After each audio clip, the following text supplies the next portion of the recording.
I stood in the shadows of the graduation ceremony, my heart heavy and bittersweet as I watched my younger sister, Mia, walk across the stage to receive her diploma.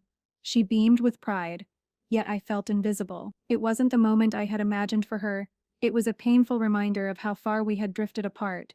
Since the day we became orphans, I had taken on the mantle of caretaker, shouldering every responsibility to ensure Mia had the chances I never did.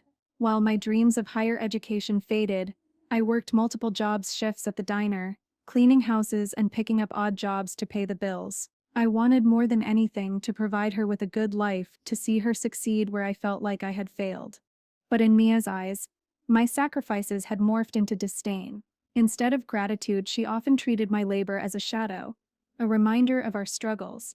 When she turned 18 and shrugged off the burdens I bore, I hoped it was a sign of maturity. Instead, it became a wedge between us. On the day of her graduation, she left me behind, her shame wrapped around me like a noose. I felt the sting of rejection as I stormed out of the auditorium, my heart heavy with the weight of disappointment.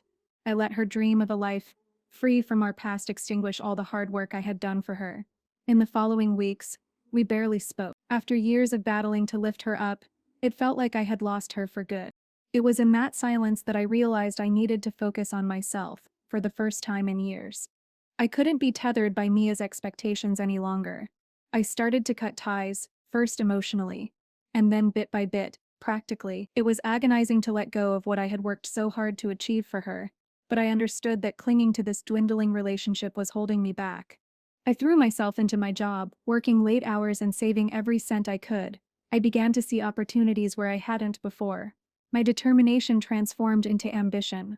I enrolled in online courses after work, poring over textbooks late into the night. I learned everything about business management, marketing, and finance that I could get my hands on. I refused to let my past define my future. Months turned into years, and my hard work finally bore fruit. I caught the eye of a manager at a local company, after I helped them turn around their waning profits with fresh ideas.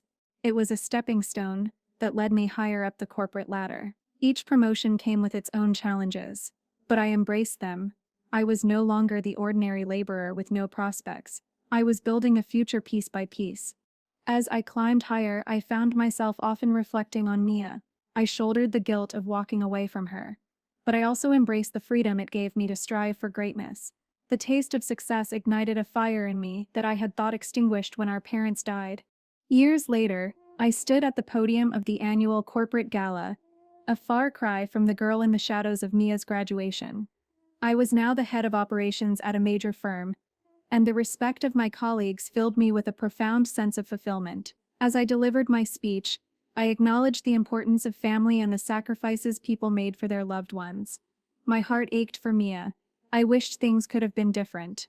After the event, I took a deep breath and made my way to familiar streets where Mia and I grew up. I knew where she worked. She had mentioned it in passing one night when we still spoke. It was a chic cafe in the heart of town. My heart raced as I pushed open the door. Mia stood behind the counter, her expression shifting from recognition to confusion as I approached. "Emma," she whispered, disbelief washing over her features. It was surreal standing there after everything. I could see remnants of the little girl I had so desperately wanted to protect. "I came to see you. Can we talk?" The hesitation in her eyes faltered as memories of our past flashed between us. We settled at a small table, surrounded by the bustle of cafe patrons. There was so much to say, yet words felt heavy. "I wanted to apologize for how I handled everything back then," she started, her voice a bare whisper. "I should apologize too," I interjected. "I know I overwhelmed you. I just wanted what was best for you, to give you a chance to dream." Tears welled in her eyes and she looked away, ashamed. "I didn't understand what you sacrificed, Emma. I thought leaving you behind would free me. Instead, I lost the person who cared for me the most." A silence enveloped us, filled with regret and longing.